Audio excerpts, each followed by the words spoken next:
Liverpool take on Newcastle in the Carabao Cup final, the first English trophy that's available to win.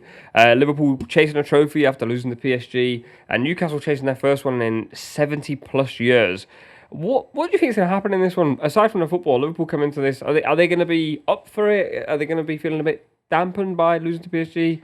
I think there will be a bit of a hangover from what happened against PSG. I think it's not necessarily that they went out to PSG, it's the fact that they've gone out in the round of 16 when a lot of people had them down as one of the favourites for the competition. So there will be a bit of a kind of downbeat mood, I think, around the place. But what more could you ask for to pick you up than turning up at Wembley for a final? Now, it's not the most... Would you say that's a good thing? I think so. You think that's an opportunity, and rather than like the pressure's on, we can't go do what we just did 4 days ago again? Yeah, I think this Liverpool side have shown over the years that they respond well to setbacks rather than the other way around. I know people are giving Arne Slot so much praise this season, and he deserves it, right? Because he's done a great job, and they're going to be crowned Premier League champions at the very least in his first season. But this is a side that is still Jurgen Klopp's side. It's still Jurgen Klopp's great team that won the Premier League, that won the Champions League, and that put up incredibly consistent numbers for such a long time. So I don't really get the whole, Liverpool have come out of nowhere. No, they had an off season and they've got back on track. That's what this is. This isn't a revolution. This isn't a new Liverpool side. It's a refreshing of something that was already there. So I think based on that, I have to judge them based on previous evidence, and they've shown us time and time again they can bounce back. And I think there's nothing better than turning up to Wembley for a cup final to get yourself motivated again. I'll slightly disagree with that though, because over the last couple of he seasons, said, "Go on." Yeah, he said, "Bring it." ready for it. Over the last couple of seasons, yeah, they finished third last year. Season before that, they finished fifth. So fifth, then third, then champions. I think he deserves all the credit because nobody had Liverpool winning the league this season. Everybody bemoaned the fact that Liverpool didn't bring in a DM, and that was the biggest change. Bringing in Gravenberch or playing Gravenberch in that deeper position unlocked so much for Liverpool. And so I get the falling over Arne Slot. I think the way that he comes across as well is great in the interviews. He's great with the media. I can understand why people are giving him all the flowers in the world. You're right. This is an established Liverpool team that have got some of the best winners the Premier League have ever seen in terms of just performers at the elite level. In terms of the cup final coming at this point in the season, I'm not too sure if it is a good thing because obviously Liverpool going into the game as firm favourites, but there is an element of playing with a little bit of not fear because they've been in this position before, but they can't afford to lose this. If they lose this, despite the fact they'll win the Premier League and they'll celebrate it in May because they couldn't celebrate the one in 2020, it will feel like a little bit of a disappointment. And this is a Newcastle team that are lively. This is a Newcastle team that troubled Liverpool in the league at St James's Park. So they'll know what they're up against.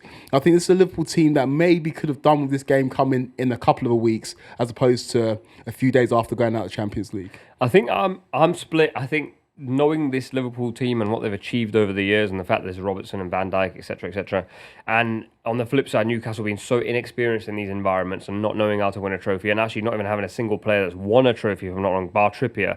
Liverpool have 11 winners on there. So I'd say momentum and rhythm is a big thing. I don't think Liverpool played badly as well, so they didn't crash out to PSG. They lost on pen, so I think that probably holds a bit of weight. As for Newcastle, let's talk about Newcastle and come back to Liverpool. They've been a bit strange this season. I felt like they had a patch where they were scoring a lot of goals, then they had a patch where they were quiet. They come into this with a bit of a damaged left side. No Gordon, no Lewis Hall. Lewis Hall played really well against Salah in the league. Do you think that will once again be where this game is decided? Can Salah do what he's been doing all season despite what happened against PSG?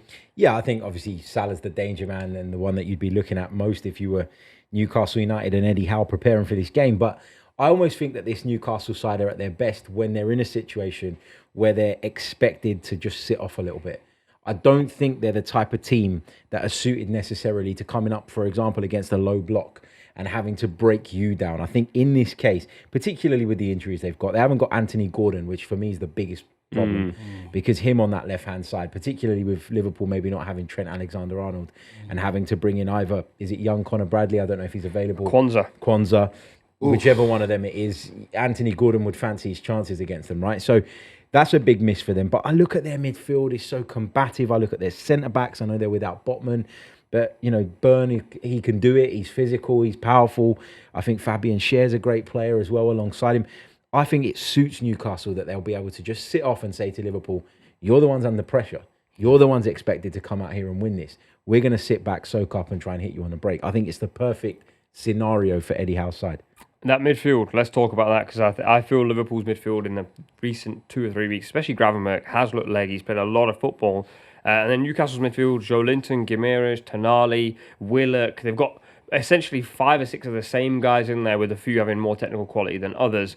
If they win that midfield battle, then you've got Isak, and you've got Barnes, who I think is quite underrated, and Jacob Murphy is also quite underrated. Liverpool's fullbacks will be tired, or potentially, as we mentioned, Kwanzaa at right back, maybe even Robertson gets rotated. Newcastle have a real chance in this game. There's a lot of people saying Liverpool have definitely won this already, but I really don't think that's the case. No, Newcastle are a live dog in this game. And yeah, on that midfield point, I love the composition of the midfield now. I love Tonali. I love what he brings. I like the fact that he's playing a little bit deeper and unlocked the other midfielders. Obviously, Gimenez has been playing well in the Premier League for the last couple of seasons, and Joe Linton is a physical monster. But I think that the evolution of this Newcastle midfield will see maybe swapping the Joe Linton out for someone who's got a bit more deftness, somebody who can create, somebody a bit more technically gifted. And I think that's where there might come a cropper. When you look at that midfield, physically they're monsters and they can overpower a lot of teams, but they lack that guile and deftness that you need at the very, very highest level. And I think that's what they'll go and address in the summer. But in this game against Liverpool, I think that's what they will miss. If you think about the cup final 2 years ago that Newcastle were in, they were very happy to be there. It was their first season really rising to prominence. They lost against the Manchester United team that were actually decent that year. But the fans will be going there with a different sort of expectation this year. They'll go there expecting to give Liverpool a good game, and they haven't won a major trophy for such a long time. 1955 was the last time they won a major trophy, and they're absolutely gagging for it. And if you ask Newcastle fans, what would you rather, finish in the top 4 or top 5 and qualify for the Champions League, or win a trophy? It's win a trophy. So the whole narrative for this week for Newcastle is all about building up to trying to win a trophy. I think the narrative for Liverpool is trying to get over the disappointment of going out of the Champions League, and I think that could help Newcastle. All eyes are on that prize, whereas for Liverpool, this feels like a little bit of a consolation. It's interesting that we're like the psychological side of this, should I say. Liverpool have 10 Premier League games left. The league looks wrapped up, and there will be like a feeling of being casual, like they were when they won the league, if you remember, during the COVID season, then lost 4-0 to City, I think it was, and then lost a couple of other games. So getting re-motivated for a final that, respectfully, I don't know how much Liverpool are bothered about, because Liverpool would have been thinking Champions League and Premier League versus a team that are like pumped and desperate to win it and get their hands on a trophy and all these other things. I wonder who actually has the advantage psychologically. On the pitch, you're going, Liverpool have the advantage, they've got a better side. Psychologically, I feel like Newcastle might be edging this just because they won it so badly. I'm not so sure. I think Liverpool will be wound up by what happened the other night. They'll obviously feel hard done by. There's only a certain amount of time that you can spend feeling sorry for yourself, and then it's back to business. And 4 days, though. Already, 5 days. Yeah, but as I said already, what better way to kind of get everyone going again by saying, well, there's a final there, go on and win it. And I think if Liverpool win the league, which they will, people will say that not everybody else was up to it in that particular season. Now, I'm not personally saying that you should level that at Liverpool and you should put that criticism at them, because I don't think it's fair. They've been the best team by a country mile. They're going to finish on a high number of points, assuming things go the way we expect. And it's going to be a really, really good achievement. But if you could add another bit of silverware, takes it from a good achievement to a very good one, and it makes the season look a lot better, despite obviously what's happened in the Champions League and the FA Cup. So I think Liverpool, we're talking about guys that have been there and done it. Your Van Dijks, your Robertsons. These players are winners, man. And I can't for a second believe that they would allow that kind of sadness from the Champions League to seep into their mindset. For Newcastle, there's excitement, but there's also a nervousness, because you know that your club ain't won anything since 1955, and there's an extra weight on your shoulders to deliver that. And in these domestic cup finals, I feel like Liverpool are cash money. I'm a Chelsea fan. I've experienced heartbreak against Liverpool in Carabao Cup ties or Carabao Cup finals in recent years. Think back to last season where Chelsea, I think, were the better side, and Gary Neville comes out with Bowley's £1 billion bottle jobs or whatever he said. And Chelsea should have won that game. I think back to 2022 where Chelsea, I think, were the better team over 120 minutes but lose it on a penalty shootout. This is anything about the FA Cup final that Liverpool beat Chelsea in a couple of years ago. They know how to get the job done in domestic finals, and I feel like the quality will just tell.